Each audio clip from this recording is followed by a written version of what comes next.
Hey, Rick Champlin here with Champlin Development. I just wanted to talk to you today about what is a 55 and older community. Primarily, it's an age-restricted community. The age is typically 55 and older.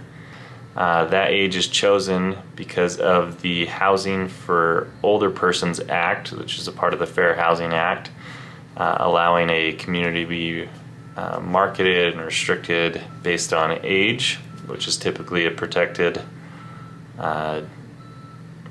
detail with fair housing.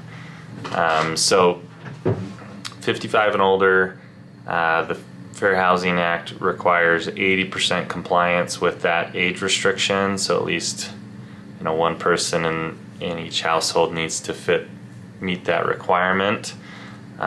Communities in their CC&Rs and their bylaws can have different restrictions or more detailed restrictions than that. A lot of our communities say that one person has to be over 55. You have nobody under the age of 17 living there permanently.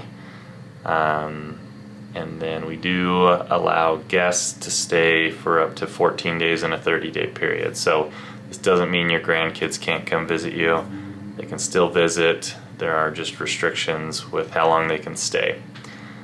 So if you've got a grandkid going to college, wants to live with you during that time, that's totally allowable.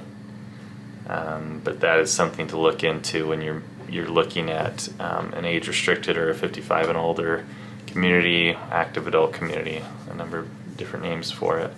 One thing that a 55 and older community does not mean is that it's an assisted community. So there are certain types of communities that do provide some level of assisted living. The communities that we work on don't. We do provide low maintenance, so we take care of the lawn care, the snow removal, but beyond that, we're not helping you live in your home.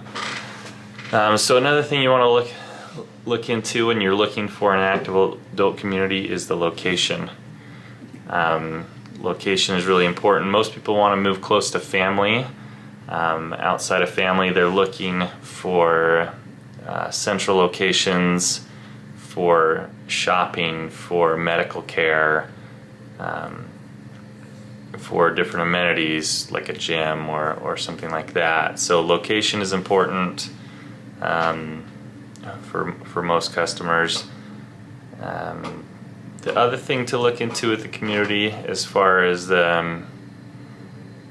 something to weigh when you're looking at a community, are the HOA fees. Most 55 and older communities have a homeowners association.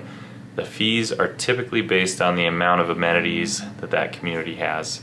So in our communities, which are pretty small, we have somewhere between 20 to 50 homes, don't justify the cost that it takes to put in a clubhouse or some of those big amenities. So we typically don't include them in our communities, which means that our HOA fees are pretty low.